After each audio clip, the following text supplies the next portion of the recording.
Hello friends, സുഗമോദേവി സീരിയലിൻ്റെ അടുത്ത എപ്പിസോഡിലേക്ക് എല്ലാവർക്കും സ്വാഗതം.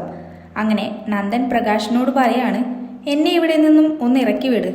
പ്രകാശ് നന്ദനോട് പറയാണ്, നന്ദൻ ഇവിടെ ഒറ്റയ്ക്കിരിക്കാൻ ഇത്തിരി ബുദ്ധിമുട്ടുണ്ടല്ലേ? അതായത് ഇപ്പോൾ ഒരു ഏകാന്ത തടവ് പോലെയാണല്ലോ. കൂട്ടിനൊരു കൂട്ടം ഗുണ്ടകളും.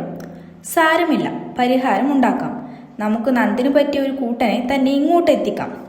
നന്ദൻ സങ്കടത്തോടെ പറയാണ്, നീ എന്നെ ഇഞ്ചിഞ്ചായി കൊല്ലുകയാണല്ലോ. പ്രകാശ് വീണ്ടും ദേഷ്യത്തോടെ അടുത്തു വന്ന് പറയാണ്, നന്ദ, ഞാൻ തനിക്കൊരു വാക്ക് തന്നിരുന്നു, അത് മറന്നോ? നന്ദൻ അപേക്ഷിച്ചുകൊണ്ട് പറയാണ്, പ്രകാശ് പ്ലീസ്, ഇനിയെങ്കിലും എന്നെ ഇങ്ങനെ ദ്രോഹിക്കാതെ ഇവിടെ നിന്നൊന്ന് പുറത്തേക്ക് വിട്. എനിക്ക് എൻ്റെ അമ്മയെയും ദേവിയെയും അച്ഛനെയും ഒക്കെ കാണണം.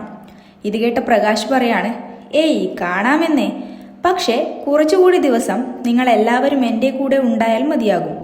ഇത് മറ്റൊന്നിനുമല്ല, എനിക്കൊരു കാര്യമുണ്ട്, അതുകൊണ്ടാണ്. നന്ദൻ പ്രകാശിന്റെ കാല് പിടിച്ചു പറയാണ്, പ്ലീസ് പ്ലീസ് പ്രകാശ്. പ്രകാശ് ഗുണ്ടുകളോട് പറയാണ്, ശരി, ഇപ്പോൾ തൽക്കാലം നിന്റെ ഒരു പ്രശ്നം ഞാൻ പരിഹരിക്കാം. നിന്റെ ഈ ഏകാന്തത മാറ്റാനായിട്ട് നിനക്ക് പറ്റിയ ഒരു കൂട്ടിനെ ഞാൻ കൊണ്ടുവന്നിട്ടുണ്ടെന്ന് ഞാൻ വാക്ക് തന്നിട്ടുണ്ടായിരുന്നില്ലേ? ദേ അവനെ ഇങ്ങോട്ട് കൊണ്ടുവന്നേ. തലയിൽ ചാക്കുമൂടിയ നിലയിൽ ഋഷിയെ ഗുണ്ടകൾ അകത്തേക്ക് കൊണ്ടുവരുന്നു. നന്ദൻ ചോദിക്കുന്നു, ഇതാരാണ്? പ്രകാശ്, ഏയ് ധൃതി കൂട്ടല്ലേ. പ്രകാശ് ഋഷിയുടെ തലയിലെ കവർ മാറ്റുന്നു.